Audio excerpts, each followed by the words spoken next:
Before we actually do the side seam, we need to do the ties. So you take your tie, you fold over one end and iron it over 1 centimeter, and then you iron over both sides. Again, we do 1 centimeter, and then we're going to put those on top of each other and also iron that, and that way we've got all the seam allowances to the inside and we can easily sew around it.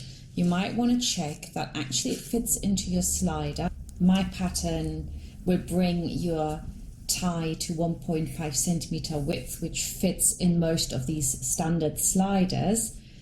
Now we're going to sew all the way around it, and again we want to use a really big stitch length so that it doesn't look very homemade. Unfortunately here, as you can see, I've top stitched everything in red, and here I'm doing it in blue. So watch your colours. Make sure the needle is down when you turn your fabric, and then you go all the way back down.